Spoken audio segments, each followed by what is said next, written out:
First వచ్చేసి flag pattern వచ్చేసి ఇక్కడ కన్సాలిడేషన్ అవుతూ ఉంటుంది ఫ్రెండ్స్. కన్సాలిడేషన్ అయిన తర్వాత మనకి సడన్ మూవ్ వస్తుంది. సడన్ మూవ్ వచ్చిన తర్వాత ఎప్పుడైతే కొంచెం బ్రీత్ తీసుకున్న తర్వాత మనకి పైన కింద టచెస్ వస్తాయి. ఆ టచెస్ తర్వాత అప్ సైడ్ బ్రేక్ అవుతుంది ఫ్రెండ్స్. బ్రేక్ అయిన తర్వాత వెంటనే మనం ఎంట్రీ తీసుకోవచ్చు. మనం టార్గెట్ ఎక్కడ, ఈ గ్యాప్ అంతా కూడా మనం ఇక్కడ టార్గెట్ పెట్టుకోవచ్చు అనమాట. మనం ఒకసారి బ్యాక్ టెస్ట్ కూడా వెళ్ళి చూద్దాం. Flag pattern back test. మనం బ్యాంక్ నిఫ్టీ చార్ట్లోకి వచ్చాం ఫ్రెండ్స్. ఇది 3 minutes టైం ఫ్రేమ్లో చూస్తున్నాను నేను ప్రజెంట్ అయితే. ఇక్కడ చూసారంటే లాస్ట్ 22నే మనకు వచ్చింది ఫ్రెండ్స్. ఒకసారి చూపిస్తాను చూడండి. మనకి ఇదంతా కూడాను కిందకి మీదకి కొట్టుకుంటూ ఉంది ఫ్రెండ్స్.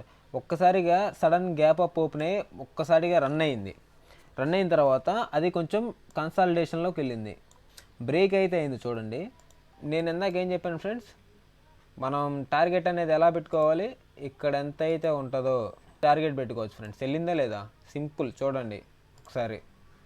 దీనికి స్టాప్ లాస్ వచ్చేసి దీని కింద ఇక్కడ ప్లేస్ చేస్తామంటే ఇక్కడ బ్రేక్ అయింది కదా. ఈ బ్రేక్ అయిన తర్వాత ఈ ప్రీవియస్ స్వింగ్ ఏదైతే ఉందో ఈ స్వింగ్కి ఒక 10 పాయింట్ల కింద, ఎందుకంటే బ్యాంక్ నిఫ్టీలో 10-20 పాయింట్లు అంటే ఈజీ కుట్టేస్తుంది కాబట్టి మనం స్టాప్ లాస్ అనేది ప్లేస్ చేస్తాం అన్నమాట.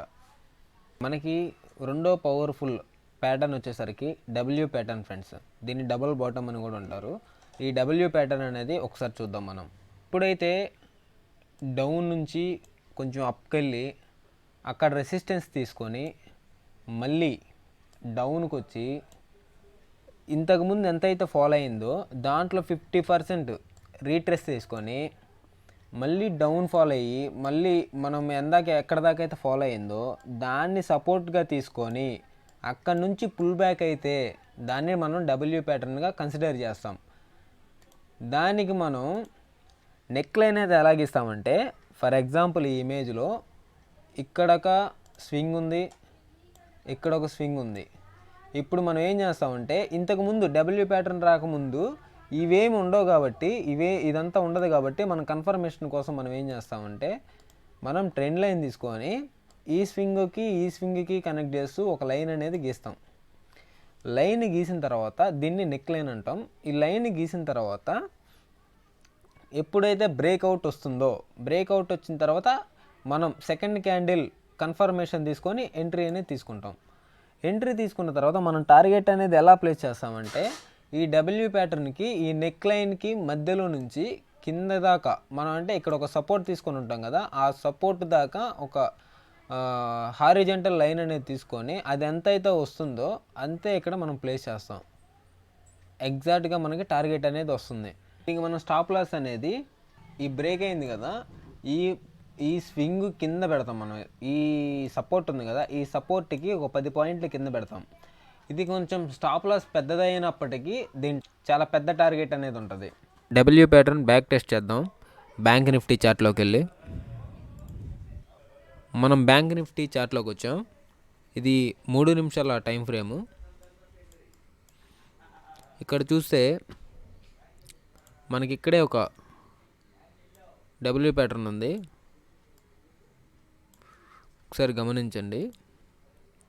మనం దీన్ని డబ్ల్యూ ప్యాటర్న్కి ఎలా కన్సిడర్ చేస్తామంటే, ఇక్కడ ట్రెండ్ లైన్ క్లిక్ చేసుకొని మనకి ఎప్పుడైతే ఈ స్వింగు కనెక్ట్ చేసుకుంటూ ఒక ట్రెండ్ లైన్ అనేది గీస్తామో, ఒకటి గుర్తుపెట్టుకోండి ఫ్రెండ్స్, మనం ఎప్పుడైనా సరే ప్యాటర్న్స్లో డబ్ల్యూ ప్యాటర్న్ కానీ, అంటే డబుల్ బాటమ్ కానీ, డబుల్ టాప్ కానీ, ఇట్లాంటి కొన్ని ప్యాటర్న్స్ ఉంటాయి. వాటికి 2 స్వింగులు టచ్ అయితే చాలు. కానీ మోస్ట్లీ ట్రెండ్ లైన్ అంటే 3 టచ్ పాయింట్స్ ఉండాలి. అట్లా ఈ కొన్ని వాటికి 2 టచ్ పాయింట్లు ఉన్నా సరిపోతుంది. మనం కింద సపోర్ట్ లైన్ అనేది గీస్తాము. సపోర్ట్ లైన్ గీసిన తర్వాత ఎప్పుడైతే మనకి ఇది బ్రేక్ అవుతుందో, ఎప్పుడైతే డబ్ల్యూ ప్యాటర్న్ అనేది బ్రేక్ అవుతుందో, బ్రేక్ అయిన తర్వాత మనం ఎంట్రీ తీసుకుంటాం. ఇప్పుడు మనం ఎంట్రీ తీసుకుంటాం, కన్ఫర్మేషన్ అనేది నెక్ లైన్ పైన మనకి బుల్లిష్ క్యాండిల్ అనేది క్లోజ్ అయితే మనం కన్ఫర్మ్ చేసుకొని బై చేస్తాం. కానీ ఇక్కడ బుల్లిష్ క్యాండిల్ అనేది రాలా, ఇది స్ట్రాంగ్ రివర్స్ క్యాండిల్ కాబట్టి ఇక్కడ మనం ఎంట్రీ తీసుకోం, మళ్ళీ వెయిట్ చేస్తాం మనం.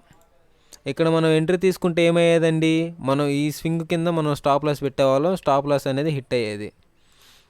ఇక్కడ మనం ఎంట్రీ కానీ డబ్ల్యూ ప్యాటర్న్ అనేది వచ్చింది, కానీ ఇక్కడ మనకి ఎంట్రీ అనేది రాలేదు. అది గుర్తుపెట్టుకోండి. ఇక్కడ చూసారంటే మళ్ళీ డబ్ల్యూ ప్యాటర్న్ అనేది వచ్చింది. ఈసారి మన టార్గెట్ అనేది మంచిగా ఇచ్చింది. ఎంత వచ్చింది ఒక్కసారి చూసుకోండి, టార్గెట్ ఎంత ఇచ్చిందో.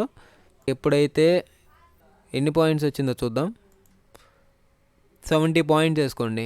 70 పాయింట్స్ టార్గెట్ అనేది ఎంత ఇచ్చిందండి, 100 పాయింట్స్. అంటే 1:1 ఈజీగా వచ్చింది. టార్గెట్ అనేది అలా ప్లేస్ చేసుకోవాలి, గుర్తుపెట్టుకోండి. ఇక్కడ ఒక డబ్ల్యూ ప్యాటర్న్ వచ్చింది. మనం నెక్ లైన్ని ఇలా గీసుకున్న తర్వాత గ్యాప్ అప్ ఓపెన్ అయింది చూడండి. ఇట్లా చూసుకున్న ఎన్ని పాయింట్స్ గ్యాప్ అప్ ఓపెన్ అయింది, 200 పాయింట్స్ గ్యాప్ అప్ ఓపెన్ అయింది.